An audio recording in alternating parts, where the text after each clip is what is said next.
If you want to be more successful out in the world, you need to be more authentically yourself.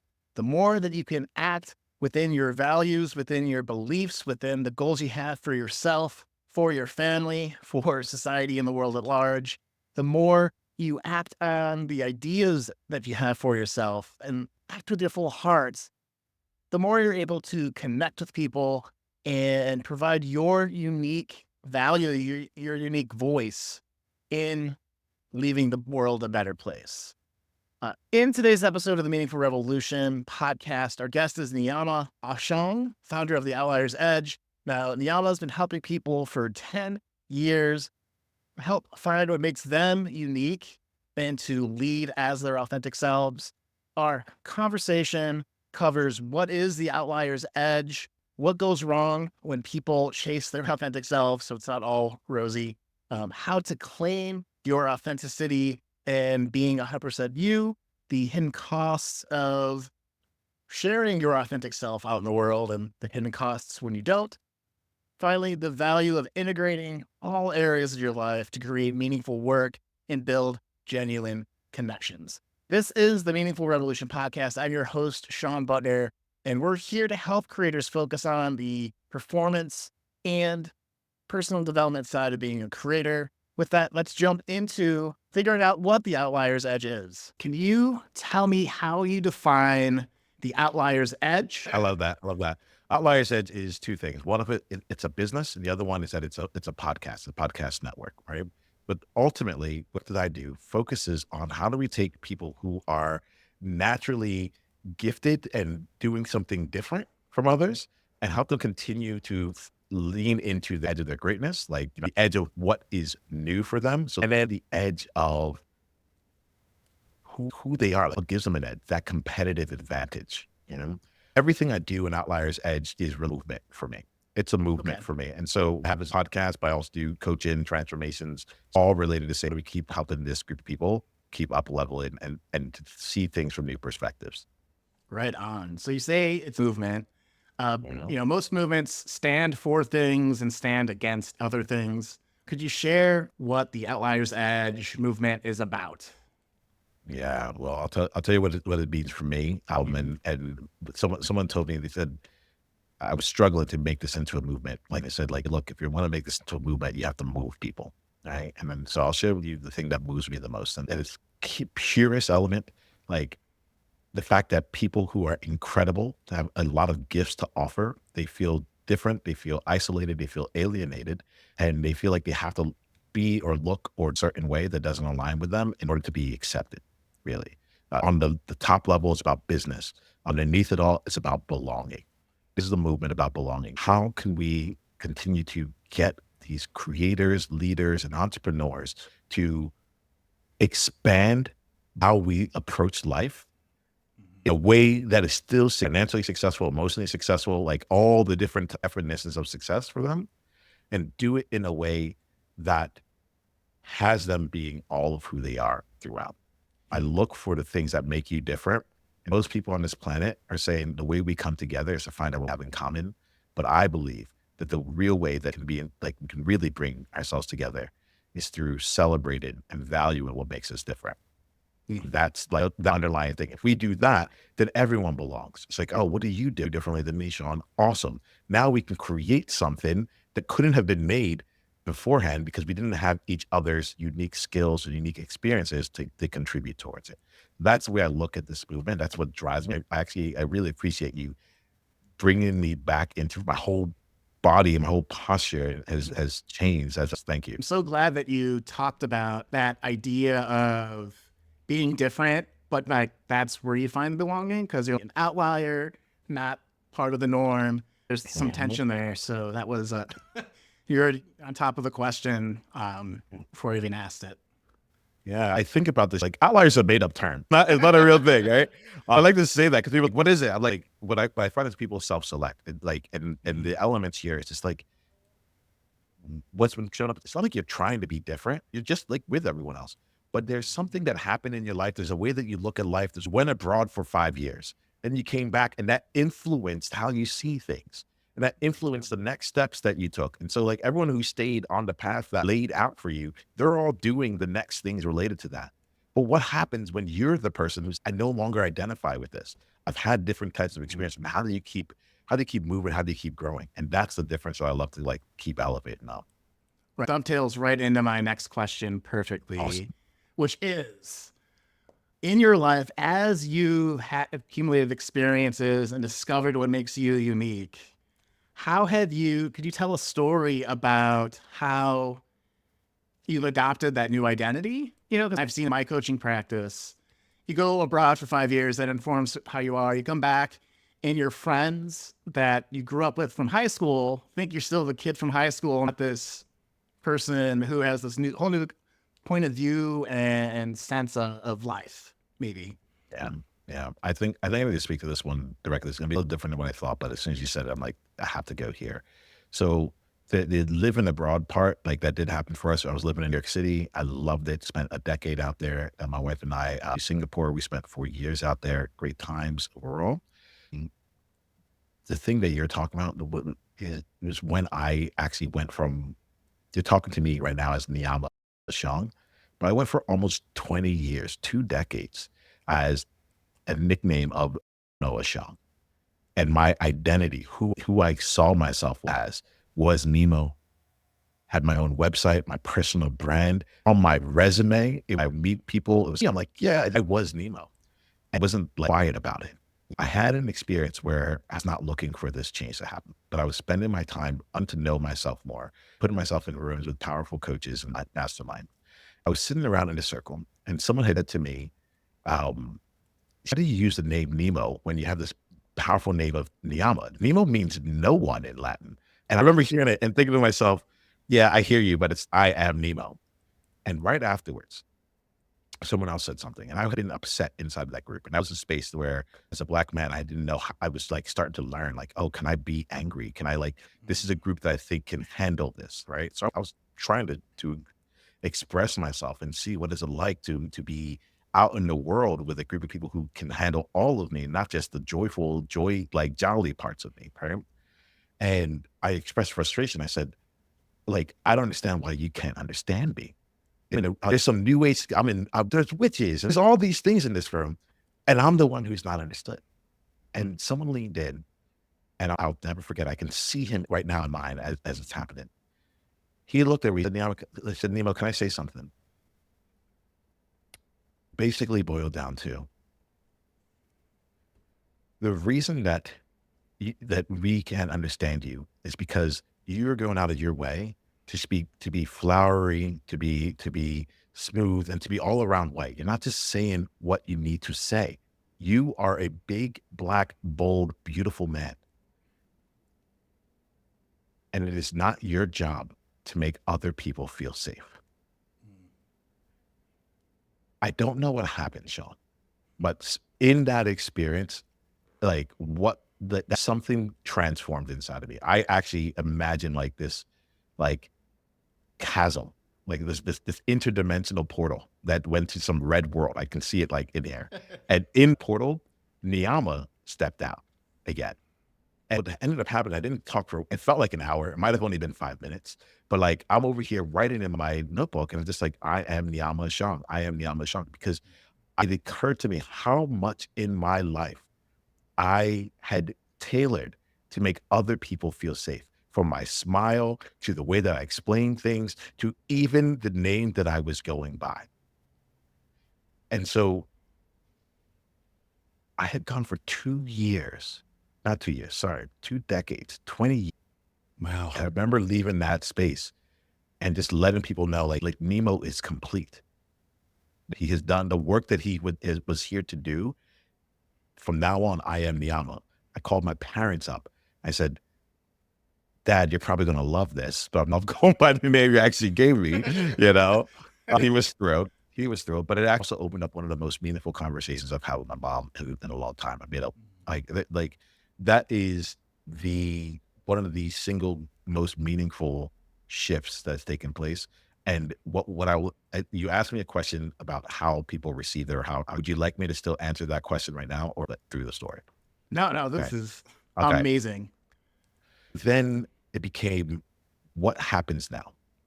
Because I built my business as Nemo. Every single video I made, every single article I had written, everything, my website, everything was Niiamah Ashong. Every person in my life knew me as Nemo. They didn't even know that Niiamah was like what that was. And I think that the part that became most clear for me was once I was complete, it was only all I needed to do was to inform people of the completeness. And this shift actually ended up being something that was people came on board. And the reason for that, I believe, is because I was all in. I was not, you know what? I'm Niiamah. I grandfathered the people who've known me for a long, long time, right? Yeah. I made a Facebook Live and I shared this story and they watched it. To this day, I still have people call me Nemo. They feel energetic dissonance because they understand this was not just a random choice, that it is who I am. And everything, just like overnight, you couldn't find Nemo anywhere. I didn't delete the past because it is still me. It makes this story, like someone goes out there, you want to find it, go back to anything from 2019 and earlier, and search me up as Nemo, you'll find it. And now I'm at a place where if you call me Nemo, I wouldn't like blink, because I know I am Niiamah. Does that Oh, I hope people are hearing so many lessons in this, like, firing of claiming your identity, committing 100 to who you are. People in the creator space feel like they can't change. But I'm known for being the like fish fillet cooker guy on TikTok. I'm known for writing scary books. I want to honor that. they're parallels. Go ahead. This is who I am now, or this is who I've always been, and I'm stepping into that power and just being not apologetic about it and going for it, I think is a great thing that I know I've needed to hear this over and over again in my life as someone who's introverted and like be very guarded. But when I show up for people as myself, that's where you feel the happiest. That's where you feel the most connected. That's where you feel where you belong, to bring it full circle to the movement you're trying to do. Shawn, as you're saying this, one other thing comes to mind that I think would be really pertinent for us creators. There was a component of this also recognize that for what I stand for belonging. Like I was out there, like generally being an authenticity coach. I wouldn't have called myself that. I made to realize that I would have been successful as Nemo because it opened up a lot of, we still could if I wanted to right now. But there was something else that became more important to me, which was to be successful as me, to be successful as Niiamah. And to say, like, if I am when I am able to create my success as Niiamah, that's going to open up way more doors, not just for me, but for the next person with whatever their name happens to be.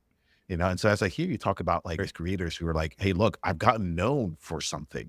What comes to my mind is how amazing is it going to be that you get to show people that you can evolve and not lose everyone.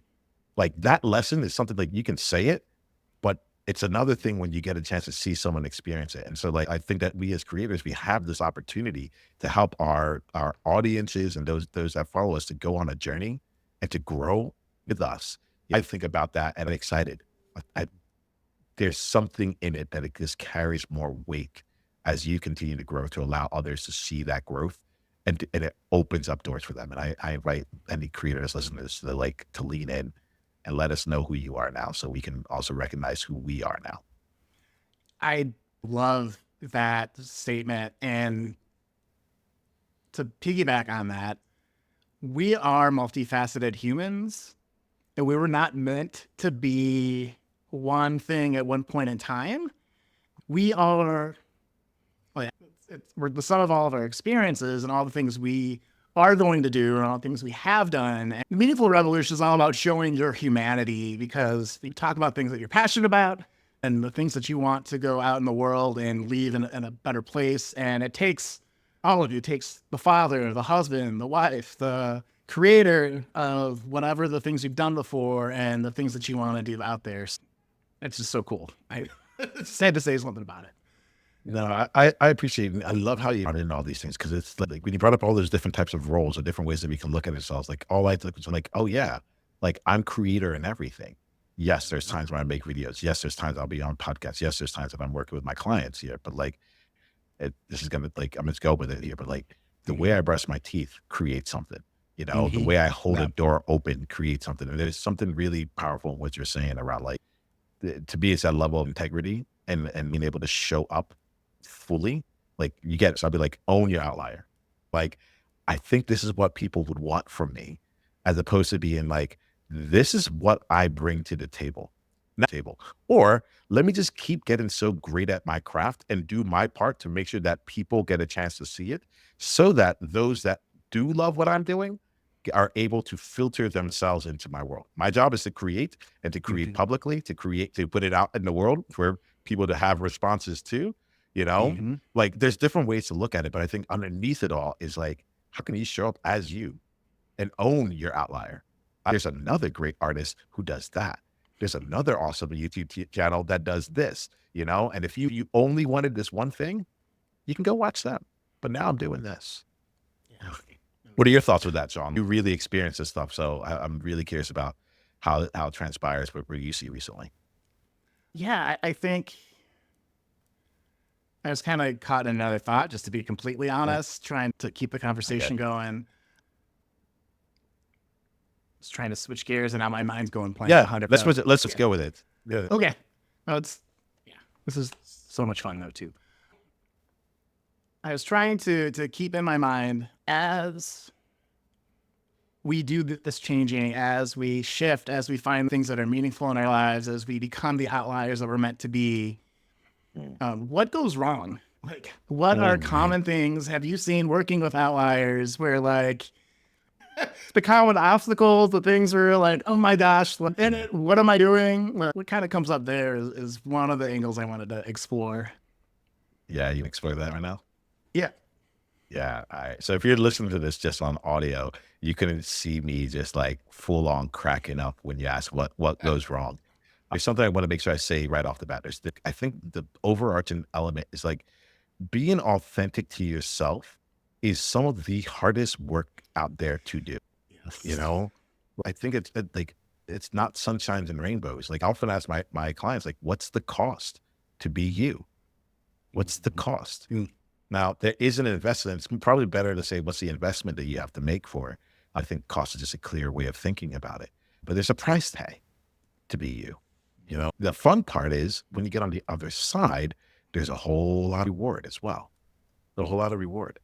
Some of the things that show up for me and my clients is one of the biggest things is just being one of the only people on your path, right? And to willing, wanting, open to like deal with the uncertainty. I think probably the biggest part.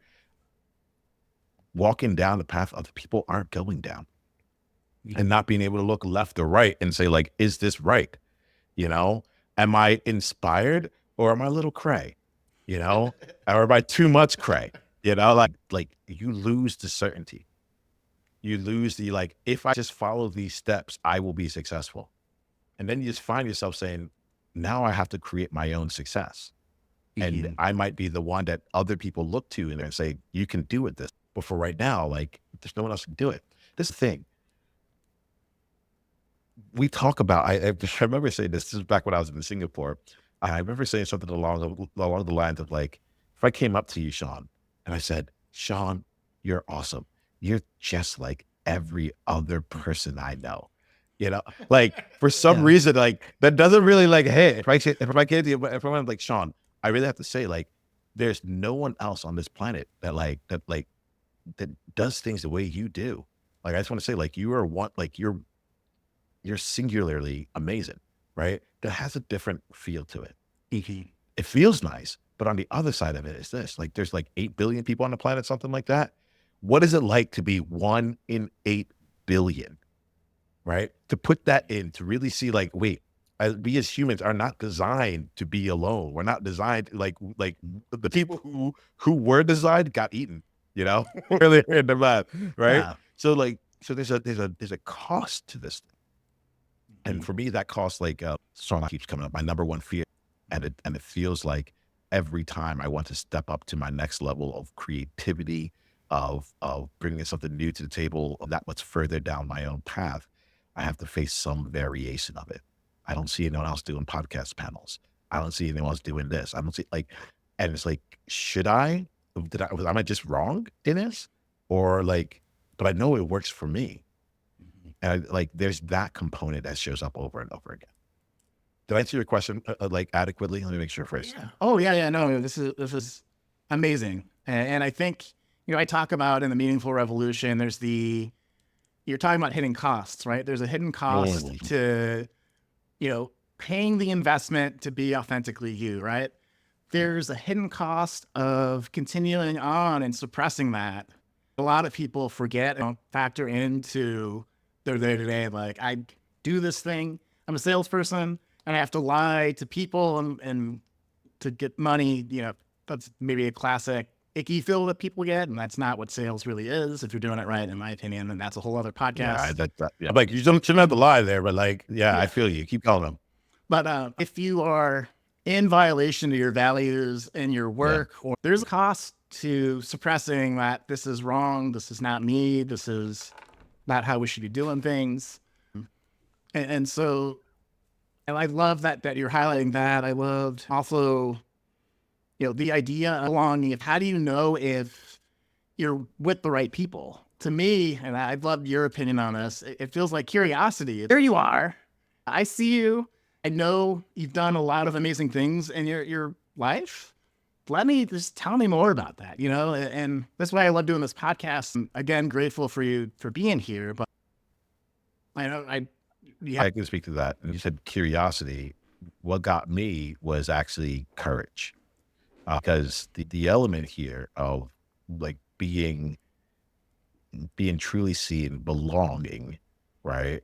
Like, will I be accepted? And if I'm not accepted, will I be able to make money from this? Can I afford my rent? What will my spouse think of me? There's so many things that like all boil down to like, will this be accepted? Do I belong with everyone else?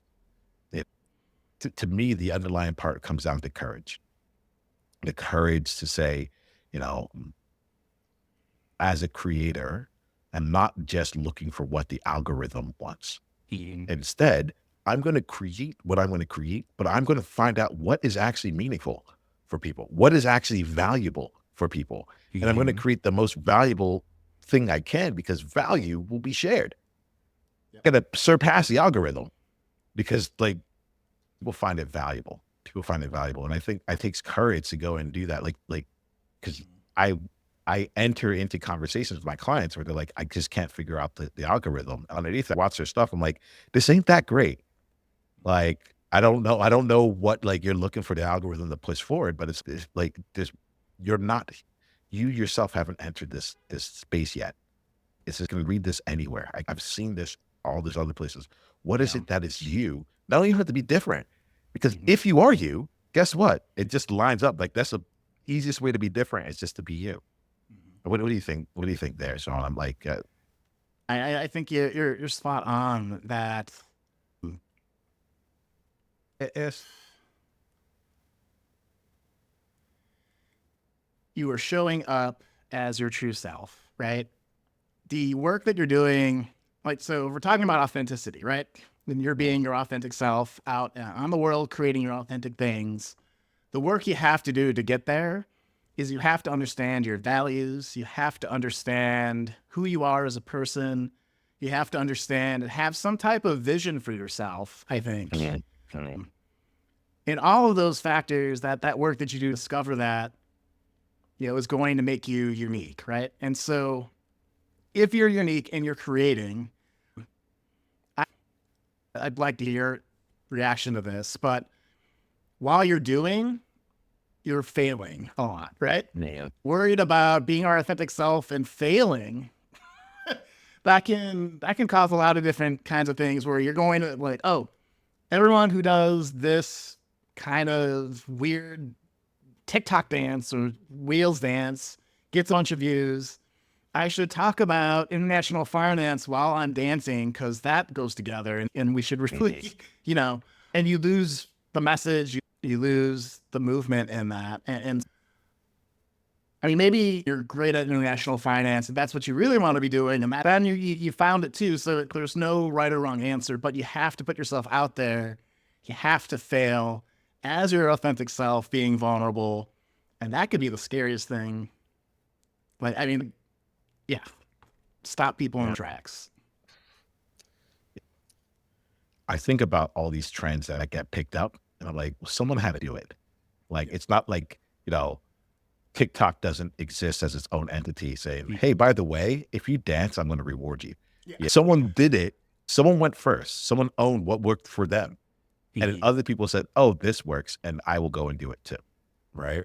And we get the memes, we get all those various things. But I think that there's a component of it where it's almost like, are you willing to be original in your way? Talk about hitting costs. I think this is really important. It's like, are you willing to pay the price for what that means? Right. So now I'm doing something on my podcast where I'm like, I now have to become the person that can hold multiple people in a space. I have to become the person that's sure that every person gets enough space in there that it's not like a waste of their time. I have to figure out how do I now get all this out into the world at a higher volume that was like, oh, wow, I just 5X my work, and I decided to do a whole lot of them because I'm like, I need to get better at this. And there's more people, right? And what that is required is for me to become better, for me to grow. And I think that for any of those creators out there, I think the underlying thing is what you're providing value.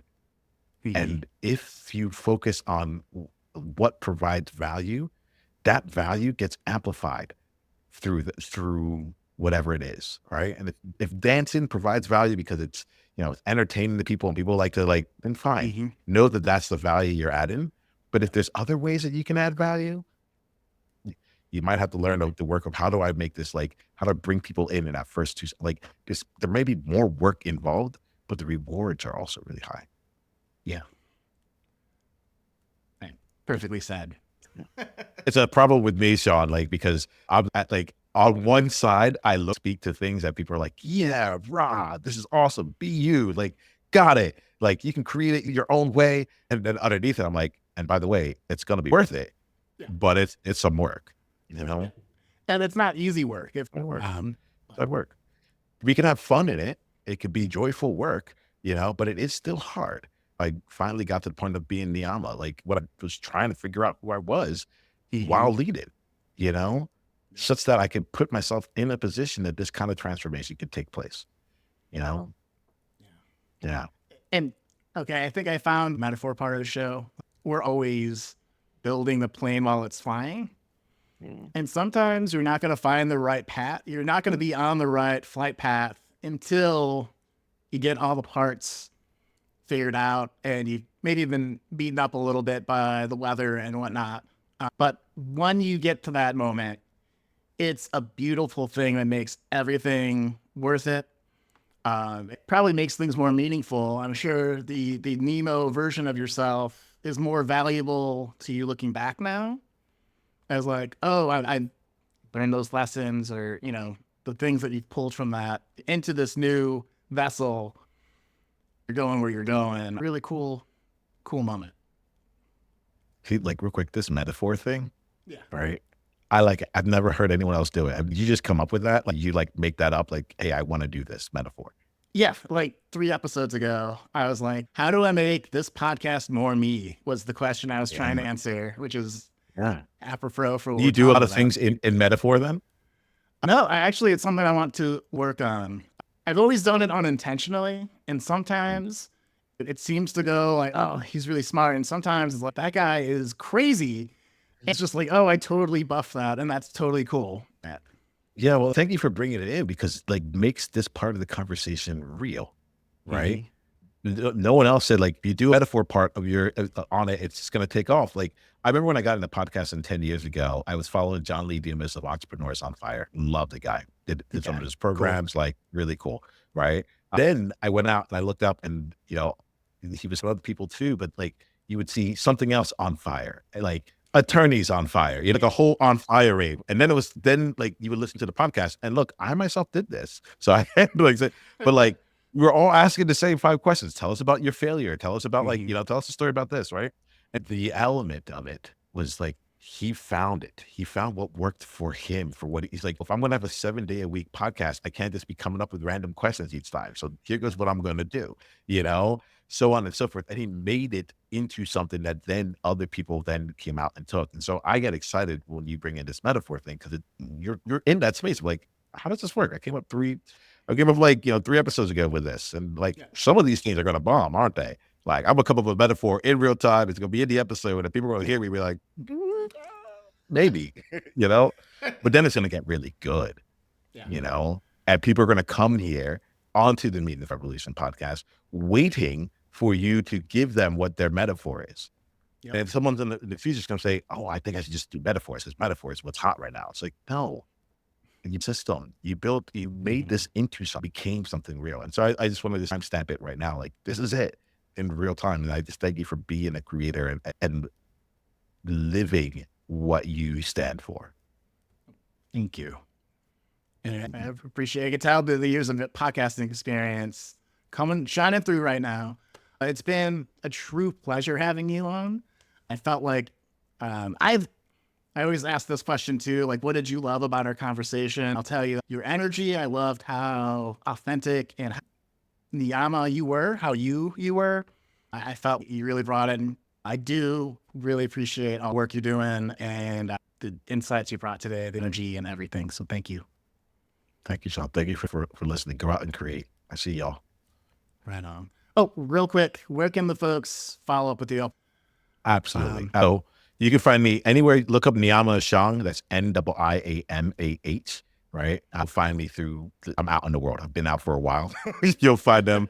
Then Outliers Edge is the name of the business. It's what I build everything through. So if you're listening to this, just go to outliersedge.com. And I have something in particular that I made for Meaningful Revolution listeners. So if you go to outliersedge.com/meaningful, there's something special that I put there for you. And it's an opportunity to take these things that we were talking about in this conversation and say, hey, I'm ready to bring my outlier out to life. And I want to be around other people who are doing that as well.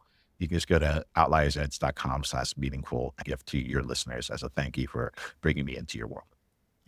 We appreciate it. And we look forward to following you up there. So, all right, that folks, I'll see you in the next episode of the Meaningful Revolution. Take care. I really loved speaking with Niiamah this episode. And I think the topic of being authentic and connecting that to our meaningful revolutions is vital. I think him and I are aligned on that idea and that we need to show up as our unique selves to find the meaningful work, to do the meaningful things in the world, to make those meaningful, valuable pieces of content if you're a creator, or that experience for your family, or so on and so forth. So I'm really, really, again, so thankful that Niiamah was on the podcast. Thanks, man. Definitely go and check the link down in the show notes to find that offer he's talking about for the Outliers Edge / Meaningful Revolution. And so if you liked this episode, you might also like the episode I did on what is a meaningful revolution. So you can find that also in the show notes. Share this episode with 3 people that you think might need to hear how to show up and be inspired to be themselves. We'll see you next episode in the Meaningful Revolution podcast.